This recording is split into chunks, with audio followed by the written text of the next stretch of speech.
नमस्कार दोस्तों, मैं हूं विक्की रत्नानी, प्रदेश सचिव कांग्रेस व्यापार प्रकोष्ठ रायपुर छत्तीसगढ़ से। फिर से एक बार आपके सामने हाजिर हूं। सब दोस्तों से मुलाकात करने आ गया मैं ऑनलाइन। आज के ज़माने में ऑनलाइन सबसे बेस्ट ऑप्शन है, क्योंकि हम बाहर नहीं निकल पा रहे हैं लॉकडाउन के चलते किसी भी कारणों से। तो हमको सबको ऑनलाइन आके एक दूसरे से बात कर लेनी चाहिए, एक दूसरे को देख लेना चाहिए, हाथ नहीं मिलाना चाहिए, प्रणाम करना चाहिए, दूर से हाथ जोड़ने चाहिए दोस्तों। और सब आप कैसे हैं, क्या हाल है, क्या कर रहे हैं? सब अच्छे हैं? कोई पतंग उड़ा रहा है, कोई कॉलोनी में खेल रहा है, सब अच्छा है, सब बढ़िया है। बेहद खुशी हुई है सब देखकर दोस्तों। इन सब के बीच एक महत्वपूर्ण जानकारी, कल मैं प्रधानमंत्री जी का जो लाइव देख रहा था। प्रधानमंत्री जी कल लाइव थे सारे मुख्यमंत्रियों के साथ में। तो उन्होंने एक बहुत ही महत्वपूर्ण बात बोली, जिसको शायद हर किसी ने अंडरलाइन नहीं किया। मैंने उस लाइन को अंडरलाइन किया है, जो इस प्रकार की थी। पीएम ने कहा लड़ाई अभी लंबी है, मतलब लॉकडाउन अभी और लंबा है, लड़ाई अभी लंबी है। अगर लड़ाई लंबी ना बोलते, पीएम साहब अगर बोलते दोस्तों सिर्फ कुछ दिनों की और बात है, तो समझ लीजिए कि लॉकडाउन कुछ दिन ही चलता। लड़ाई अभी लंबी है का मतलब है कि बातें अभी और लंबी जाएंगी, चीज़ें सब और लंबी जाएंगी। नहीं बोलते हुए भी बहुत कुछ इशारा दे दिया उन्होंने। हम सबको इन लाइनों के पीछे समझने का मतलब है। तो ठीक है, हमें इन सब चीज़ों से घबराना नहीं है, इन सब चीज़ों से हमको कुछ समझने की ज़रूरत है। एक पहली इंपॉर्टेंट चीज़ कि अगर आपके पास कितना भी पैसा हो, आपके अकाउंट में लाखों रुपए हों, कुछ भी हों, तो इन सब चीज़ों को ना फिजूल खर्ची में ना वेस्ट करें। जैसे मैंने एक अपने मित्र को देखा, उसके अकाउंट में लाखों रुपए पड़े थे व्यापार के किसी कारणों से। तो अभी वो बिंदास फालतू खर्चा कर रहा है, ऑनलाइन शॉपिंग कर रहा है। ये वो जो जिसकी डिलीवरी भी अभी नहीं आने की है, वो आएगी करीब करीब 2-2.5 महीने बाद, जब सब चीज़ सामान्य रही। लेकिन दोस्तों मैं ये समझना चाहता हूँ कि वो फिजूल खर्चे की जो उसकी ऑनलाइन शॉपिंग थी अभी की, तो वो किस काम की? 2 महीने बाद, 3 महीने बाद हमारे साथ क्या हो रहा है, हम कहाँ हैं, वो चीज़ हमारे काम की है कि नहीं, हम इस धरती पे हैं कि नहीं, ये सब चीज़ों को देखना चाहिए। फिजूल खर्ची समय नहीं करना चाहिए दोस्तों। उन पैसों को जो आपके अकाउंट में पड़े हैं, उनको आप अभी संभाल के रखिए। कैश है तो कैश संभाल के रखिए। कब आपदा विपदा के समय आपको, आपके पड़ोसियों, आपके परिवार को काम आ जाए, इसका कोई भरोसा नहीं है दोस्तों। मैं उम्मीद करता हूँ कि इस टाइप की कोई भी फिजूल खर्चे ना करें, अपने पैसों को संभाल के रखें। दूसरी पॉइंट उसमें थी, जैसे इन ज़रूरी आपदाओं के समय में ज़रूरी नहीं है कि आगे दूध वाली चीज़ें भी आपको बराबर मिल सके। तो लॉकडाउन के ड्यूरेशन पे आपको मिल्क पाउडर भी रख लेना चाहिए। मिल्क पाउडर भी एक अच्छा उपाय है कि बुरे वक्त पर चाय बनाने के काम आ जाएगा। या घर में रहें तो लेमन टी का अपने को ध्यान रखना चाहिए, अपन लेमन टी इस्तेमाल करें, ग्रीन टी इस्तेमाल करें। तो घर में रहते हैं, एक्सरसाइज भी हमारी कम हो गई होगी, तो लेमन टी और आपका ग्रीन टी और मिल्क पाउडर, इनकी चाय पी लेनी चाहिए। हो सके तो चाय नहीं पीना चाहिए, लेकिन लेमन टी और ग्रीन टी पी के हम लोग अपना इम्यून सिस्टम भी और स्ट्रॉन्ग कर सकते हैं दोस्तों। इन सब तरफ भी हमको ध्यान देना चाहिए। तीसरी चीज़ थी दोस्तों कि हमें दवाइयों का स्टॉक ये था कि जैसे जब किसी घर में शुगर है, किसी घर में डायबिटीज़ है, किसी घर में कोई और बीमारियां हैं, कोई प्रॉब्लम है, थायराइड है, वगैरह वगैरह इस टाइप की चीज़ें हैं, तो आप अननेसेसरी दवाइयों का बाद में अननेसेसरी एक्स्ट्रा पैसा पे करेंगे। अगर आपके पास पैसे हों, या आपके घर के बड़ों को, बुजुर्गों को, जिनके घर में 4 परिवार है, 4 अलग अलग रहते हैं, जो भी जिस टाइप से भी चीज़ कंडीशन हो, अगर आपके पास है तो आप अपने घर के बड़ों को दवाइयाँ ला के दे दें। पहले से 2 महीने 2.5 महीने की दवाइयाँ स्टॉक रखें। बाद में हो सकता है कि इमरजेंसी में दवाइयाँ मिलें, न मिलें, या मिले थोड़ी सी महंगी मिले। ट्रांसपोर्टेशन के नाम से ज़रूरी नहीं ब्लैकमेलिंग हो, ट्रांसपोर्टेशन के नाम से वो दवाइयाँ महंगी हो सकती है। तो इन सब चीज़ों की अपने को स्टॉक करने की ज़रूरत है। दवाइयों की आप 2 महीने 2.5 महीने की दवाइयाँ एक साथ लेके रखें।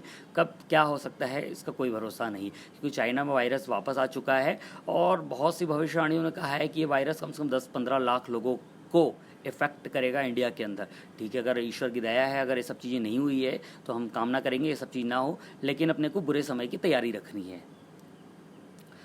चौथा पॉइंट था, खाना बिल्कुल भी वेस्ट ना करें। एक ये भी चीज़ मेरे मित्र ने मुझे सुझाव भेजा था कि खाना हमें बिल्कुल भी वेस्ट नहीं करना चाहिए। खाना वेस्ट करने का मतलब ये होता है दोस्तों, जैसे अभी इस समय पर हर घर में दिन को, रात को, सवेरे नाश्ता, बहुत सारे आइटम बन रहे हैं। बहुत अच्छी बात है, आइटम बनने भी चाहिए। घर में बैठे हम जेंट्स घर में होते हैं, तो लेडीज़ें बहुत अच्छा अच्छा आइटम बनाती हैं, बिल्कुल बनाना चाहिए। लेकिन इन सब चीज़ों के बीच में हमको इस चीज़ की तरफ ध्यान देना चाहिए कि जैसे दिन को कभी खाना बनाते हैं हम, तो कोई सब्ज़ी बच जाती है, रात को कई लोग होते हैं घर के बच्चे या कुछ पुराने ख्याल के जो दिन का खाना रात को नहीं खाते हैं, तो इस समय सबसे मैं निवेदन करूँगा कि दिन का खाना, बचा हुआ खाना भी रात को खाएँ। और अगर कोई चीज़ बचती है, जैसे चावल बच जाता है तो सुबह हम पुलाव बना के खा लेते हैं, इस टाइप की चीज़ें करें।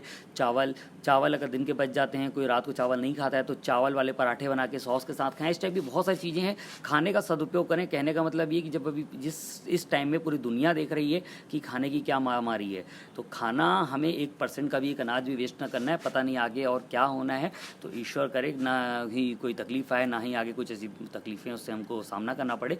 तो खाने का दुरुपयोग बिल्कुल भी ना करें, और हो सके तो अपने घर के आसपास डॉगी, बिल्ली, इस टाइप के कोई जानवर आपको दिखते हैं तो घर के बाहर, कॉलोनी के बाहर, गेट के बाहर उन तक के रोटी, चावल, बिस्किट पहुंचाने की कोशिश कर सकते हैं। दोस्तों, सबको पहुंचाना चाहिए। 5वां पॉइंट था,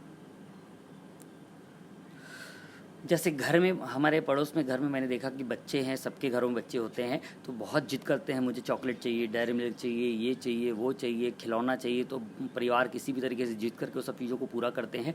तो हम सबको इस बार इन सब चीज़ों को भी ध्यान देना है कि बच्चों की किसी जिद को में नहीं आना है, और ये क्वालिटी टाइम अपने बच्चों के साथ रहें। बच्चों को खिलौनों की नहीं, हमारी ज़रूरत होनी चाहिए, बड़ों की ज़रूरत होनी चाहिए। बच्चे, इस समय सही टाइम है कि आप बच्चों को खिलौनों से परिवार की तरफ डाइवर्ट कर सकते हैं। दादा दादी का प्यार, नाना नानी का प्यार, और सब चीज़ों के प्रति हम खेलें साथ में। हमारे पास भरपूर टाइम है इस समय, तो हम बच्चों के साथ ज़रूर खेलें और बच्चों को खिलौनों की आदत से मुक्ति दिलाएं, और उनको भी मोटिवेशनल वीडियो दिखाएं। ना कि वो गेम खेल रहे हो, ना कि वो कार्टून नेटवर्क देख रहे हो, ये सब चीज़ देख रहे हो, बल्कि हमें इस समय सही समय पर मोटिवेशनल वीडियो दिखानी चाहिए, मोटिवेशनल कहानियाँ सुनानी चाहिए। बच्चों में अच्छे संस्कार रहेंगे तो आगे भविष्य में हमारे ही काम आने हैं। और एक चीज़ सब्जियों से रिलेटेड और याद आई, जैसे मेरे घर में ही मैंने देखा कि दही मैं बहुत शौक से खाता हूँ, मैं लस्सी बहुत पीता हूँ, दही शौक से खाता हूँ। तो बहुत से परिवार वालों में देखा मैंने, यंग जनरेशन दही नहीं खाते हैं। तो इस समय सही समय है कि इस समय बाहर की सब्जियाँ लेने से बचें। बाहर की सब्जियों के कारण आप हज़ारों की भीड़ में जाते हैं, तो हज़ारों की भीड़ में आप न जाएँ। और कहने का मतलब ये कि आप सब्जियों की जगह दही का भी इस्तेमाल करें। एक टाइम कम से कम दही खाएँ।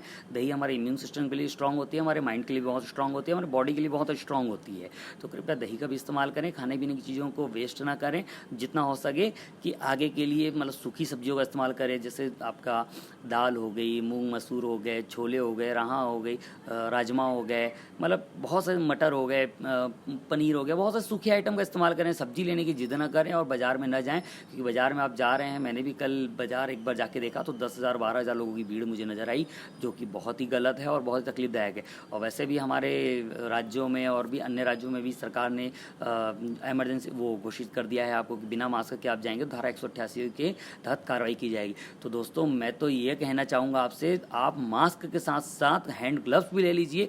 हैंड ग्लव्स भी आपके पास रहेंगे तो आप अपनी गाड़ी को छूते हैं, आपकी गाड़ी को थोड़ी देर पहले कौन छू के गया है, आप किस जगह पर किस दरवाजे को छूते हैं, किस एरिया को छूते हैं, इन सब चीज़ों को देखते हुए आपको ग्लव्स और मास्क तो आपको खुद अपनी सुरक्षा के लिए रहना चाहिए, ताकि हमको कार्रवाई की तो ज़रूरत नहीं है, लेकिन कम से कम हम अपना बचाव खुद कर सकें।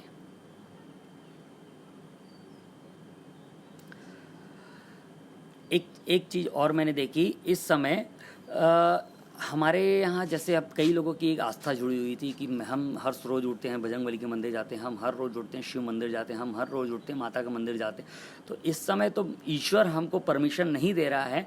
इस समय हमारे को मालिक बोल रहा है कि आप मेरे मंदिर में आके मेरी पूजा ना करें, आप घर में बैठें, ध्यान में बैठें, थोड़ी देर मेडिटेशन कर लें, थोड़ी देर भजन सिमरन कर लें, थोड़ी देर ईश्वर को घर बैठे याद कर लें, तो मैं वहीं से आपकी पुकार सुन लूँगा।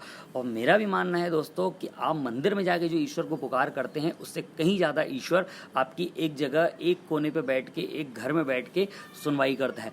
आप ये चीज़ मुस्लिम समाज से सीख सकते हैं कि वो दिन में 5 बार नमाज पढ़ते हैं, तो उसका एक सबसे बड़ा मुख्य कारण होता है कि ईश्वर पत्थरों और जगहों पर उपलब्ध नहीं होता, ईश्वर हर जगह उपलब्ध होता है। जहाँ आप याद करेंगे ईश्वर वहाँ उपलब्ध होता है। तो दोस्तों, इस समय मैं आप सबसे निवेदन करूँगा कि आप मंदिर जाने की जिद न करें, क्योंकि मैंने भी अभी बहुत सही जगह देखी कि जहाँ पर अब कोई धार्मिक स्थल के होने के नाम से पुलिस भी सपोर्ट कर रही, थोड़ा सा पुलिस मतलब बहुत ज़्यादा कार्रवाई नहीं कर रही है। तो कई धार्मिक जगहों पर कोई बारी बारी से भले सोशल डिस्टेंसिंग का मेंटेन करते हुए, वो सोशल डिस्टेंसिंग को पालन करते हुए बाकायदा मंदिर जा रहे हैं, जल चढ़ा रहे हैं, हनुमान जी की पूजा करने जा रहे हैं, यहाँ बहुत सारी चीज़ें हैं, यहाँ जोत जलाने जा रहे थे नवरात्रि के समय में, बहुत सी ऐसी चीज़ें हैं। तो दोस्तों, इस समय पे अगर आप पूजा नहीं करेंगे तो तो ईश्वर नाराज़ नहीं होंगे। लेकिन इस समय आप अगर पूजा कर रहे हैं, मंदिर जाएंगे तो समाज ज़रूर नाराज़ होगा और उससे ज़रूर कुछ ना कुछ तकलीफ़ बढ़ेगी। तो दोस्तों ऐसा नहीं है कि आप इस समय मंदिर जाके ही पूजा कर सकते हैं। इस समय सबको अपनी अपनी चीज़ों को अपने ध्यान देते हुए, हर चीज़ का पालन करते हुए, हम सोशल डिस्टेंसिंग को फॉलो करते हुए हैंड ग्लव्स, मास्क का इस्तेमाल करिए, घर से बाहर न निकलिए, अपने घर के अंदर ही रहिए और शाम को हो सके तो पतंग उड़ाइए, आपका अच्छा टाइम पास हो जाएगा। हम अपनी कॉलोनी में तो 15-17 दोस्तों ने पतंग मंजा मंगवा लिया है। आपसे अगर किसी को पतंग मंजा नहीं मिले तो आप मुझे मैसेज कीजिए, मैं आपको ज़रूर एड्रेस दे दूँगा कहाँ पर मिल जाएगा। आप बिल्कुल जाइए, ले आइए। ठीक है, आज मैं बहुत समय न लेते हुए आप सबका धन्यवाद करता हूँ और आपके उज्जवल भविष्य और शुभ संदेश की कामना करता हूँ। धन्यवाद।